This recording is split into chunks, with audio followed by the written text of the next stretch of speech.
Katika juhudi za kukidhi mahitaji ya wanafunzi wa chuo anuwai cha Kabete, soko maarufu la N-Market limeendelea kuwa kitovu cha shughuli za biashara, likiwa umbali wa kutembea kutoka chuoni. Limekuwa mkombozi kwa wanafunzi wanaohitaji bidhaa mbalimbali kwa gharama ya chini. Kwa muda mrefu sasa, wanafunzi wa Kabete wamekuwa wakitegemea soko hilo kununua mahitaji yao ya kila siku, kuanzia mboga, matunda, nafaka, mavazi hadi vifaa vya matumizi ya nyumbani. Umbali wa kutembea wa dakika chache kutoka chuoni umechangia kulifanya kuwa chaguo la kwanza kwa wengi. Bi Tabitha ambaye amekuwa muuzaji katika soko hilo kwa muda mrefu anaelezea jinsi ambavyo utangamano wake na wanafunzi umekuwa kwa muda huo.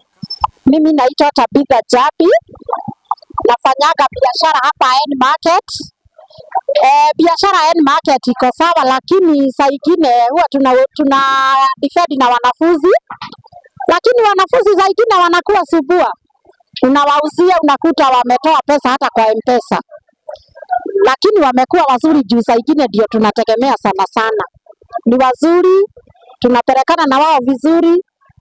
Na ukikuta mwanafunzi kweli anafanya kitendo kama kile, unamwambia hivyo si vizuri kwa sababu kesho ataweka biashara. Kwa hivyo, biashara si baya.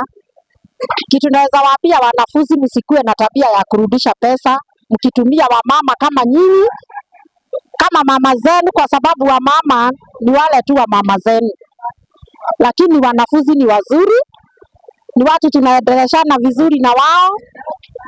Kando na hayo, Bi Tabitha anadokeza kwamba biashara halijakuwa la kuleta tabasamu usoni tangu mwaka huu uanze.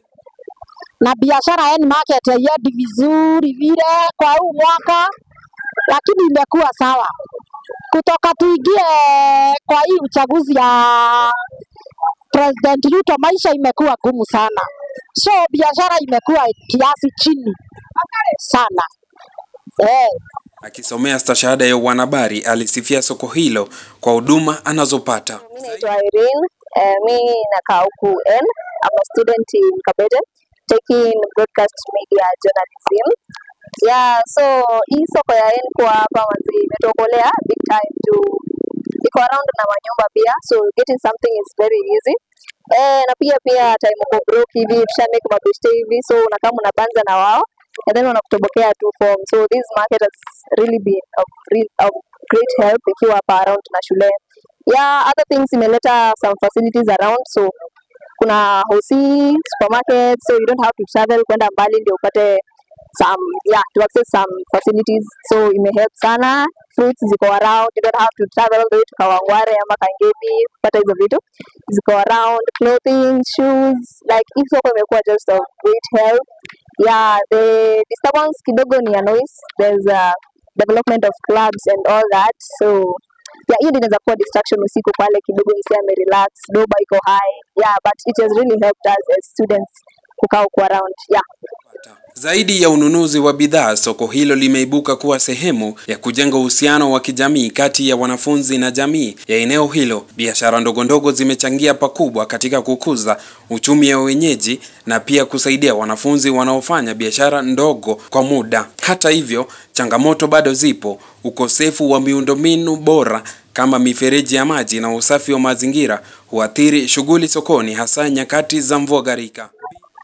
Challenge moja ni ile usafi, tuko chini kidogo. Na kuenda kasi nyingine ya biashara iko na challenge nyingi.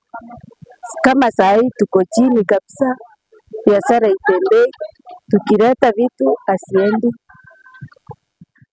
Bi Josephine Kwamboka anamiminia wanafunzi sifa akisema kwamba wengi wao ni wateja na huleta usaidizi wakati unapohitaji. Na saa hii wanafunzi wakiwa hapa juu wanatusaidianga kuchukua tuseme vitu chache kama makastoma wetu. Aidha, ni matumaini ya wengi kwamba mamlaka husika zitachukua hatua stahiki ili kuweza kuboresha soko hili muhimu kwa maendeleo ya kijamii na kiuchumi, na haswa kwa faida ya wanafunzi na wakazi wa eneo hili. Nikiripoti kutoka katika eneo la N-Market, langu jina ni John Brighton.